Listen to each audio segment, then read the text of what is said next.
I hope all of you can hear me. This is on experiential learning.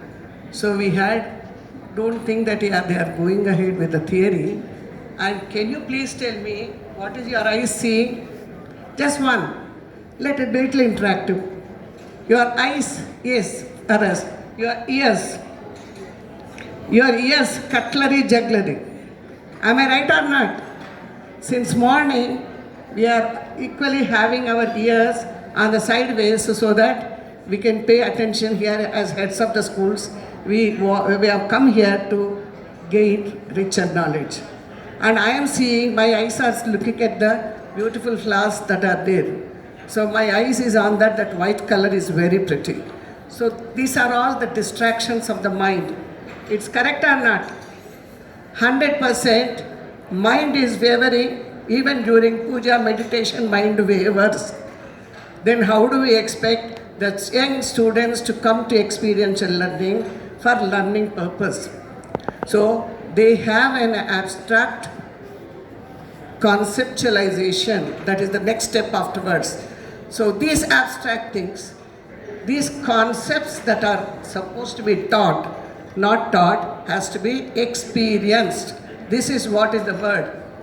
Experiential learning means you experience everything, every concept that you need to learn. So some of them are abstract, like chemistry, physics. That is the reason those subjects are done as per the brain development after 12 years of age. A young child, a kindergarten child, cannot think of abstract thing. Seeing is believing, doing is believing for the child. He doesn't know abstract thinking. That is the reason at that age only the rote memory are even supposed to grow a plant sapling, the child teacher starts. Even air is everywhere unless the teacher waves a paper. The child will not know that air is everywhere. So these are what is experiential learning. And for our information, 3000 BC, 300 BC, Aristotle also said the same thing. Every philosopher said the same thing. We are coming to the knob cycle of 300 years old. But will you all agree, right from the womb, our experiential learning starts. Am I right or not? It begins at the womb before taking the birth. Then the moment a child takes birth, he cries. Then he walks, he crawls. Who is teaching him? The nature is giving the experience of learning. So we are all only felicitators. We use technical terms. We call them as theories. We call them so many things. But we need to put everything into practice. Even the finance management, just the other guy was telling. Yes, how many schools must give the finance management to the students? They have to give them small assignments and ask them to come back with their proper accounts and then even the rest one.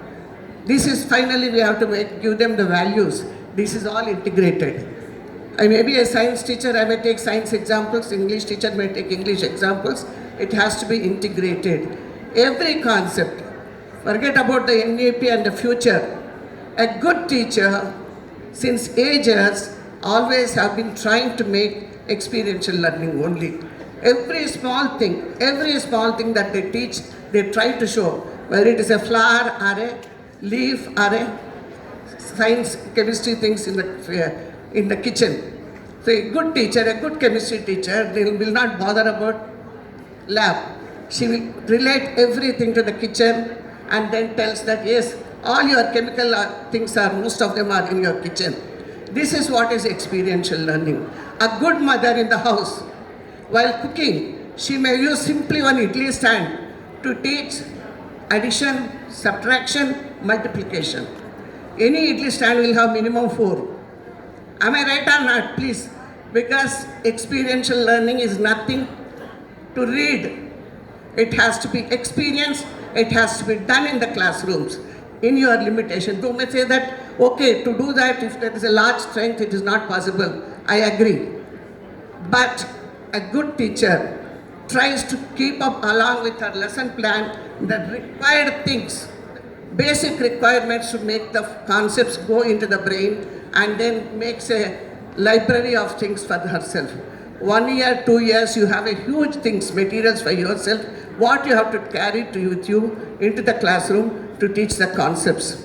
That is what is the third step. I did not tell you any theory.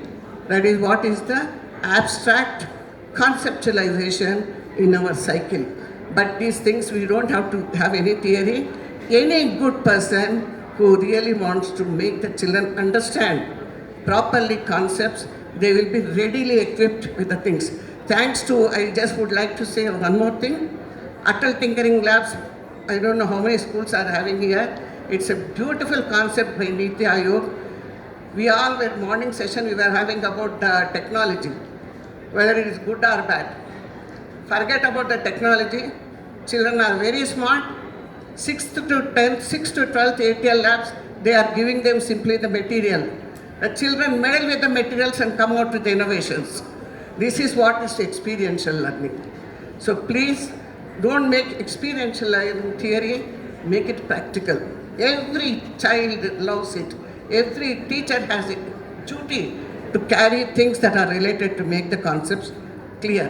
Yesterday, for example, I walked into, for chemistry, one example. I had to make the children understand allotropic forms of carbon. What is the crystal form? What is the amorphous form? So very simply, I don't need a lab for teaching that. So, but if you have and if you give them relate with the things, materials that are in the kitchen, immediately they will relate it. I should have carried some salt crystals. I should have carried something. But since I just walked into a substitute teacher, I didn't have the material. But I made them to visualize, abstract. That is what is abstract thinking. So we can always make the children visualize to senior children. And what are the things that all of us must be doing in the school? We may be doing field trips, we may be doing picnics, we are giving projects, we are making the children responsible as after the investiture ceremony, the leadership abilities. All these are experiential learning. It is nothing new that we have to learn. We may be doing it knowingly or unknowingly. We have to increase its utility. We have to make our teachers understand that please equip yourselves with the material that is needed to teach that particular subject. 1 year, 2 years, it may be a struggle. Most of the teachers will be at that level only. Either preschool means preschool, primary means primary, high school means high school. So after 3-4 years, it is boring to teach the same subject, same way. It is like a recorded message. Within that span of time, if they equip with the materials that are needed to make the foundation, the concepts strong, then it's a wonder to the children. These are very, very small things. I request all the heads to please ensure that the existing teachers, new teachers who come, I do not know.